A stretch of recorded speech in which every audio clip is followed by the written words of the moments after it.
கிருஷ்ணகிரி ஒருங்கிணைந்த நீதிமன்ற வளாகத்தில் மரக்கன்றுகள் நடும் விழா வெகு சிறப்பாக நடைபெற்றது. கிருஷ்ணகிரி ஒருங்கிணைந்த நீதிமன்ற வளாகத்தில் சுற்றுச்சூழல் பாதுகாப்பை மேம்படுத்தும் வகையில் மரக்கன்றுகள் நடும் விழா தொடர்ந்து நடத்தப்பட்டு வருகிறது.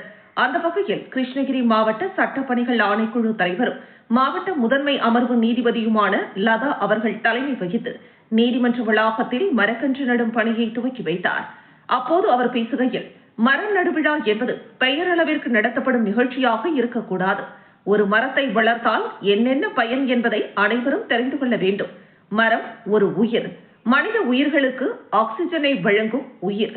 வெயிலை தாங்கி நிழல் தந்து குளிர்ச்சி, தூய்மையாக்கும், பசுமையாக்கும் உயிர். அதை நாம் பேணி பாதுகாக்க வேண்டும்.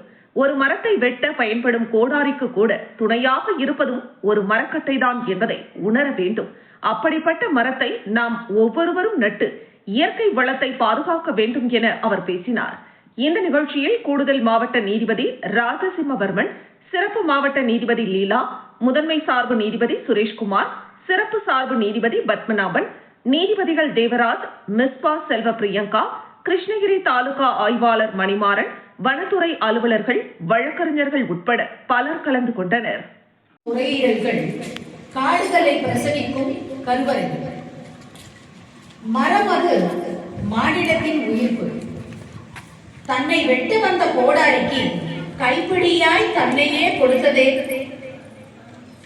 மண்ணுக்கும் மரமே உரம், மழைக்கும் மரமே உரம். மனிதா, கோடாரியை தூக்கி எறி. இந்த மரங்களும் அழுகின்றன. தன்னை வெட்டுவதை நினைத்தல்ல, எதிர்கால சந்ததியை நினைத்து. கவிஞர் கலீல் ஜிப்ரான் சொல்லுகிறார், trees are poem that earth writes upon the sky. கழுத்து அன்பட்டாலும் பிறந்த கழுத்தினை அலங்கரிக்க மறுக்காத பூக்கள். வறண்டு போனாலும் சமயத்தில் திரண்டு வந்து வறட்சியை போக்கிடும் மழை. தலைகீழாக விழுந்த போதிலும் எழுந்து ஓட மறுக்காத அருவி. தடுத்தாலும் பாறையினை அணைத்து தழுவி செல்லும் அருவி.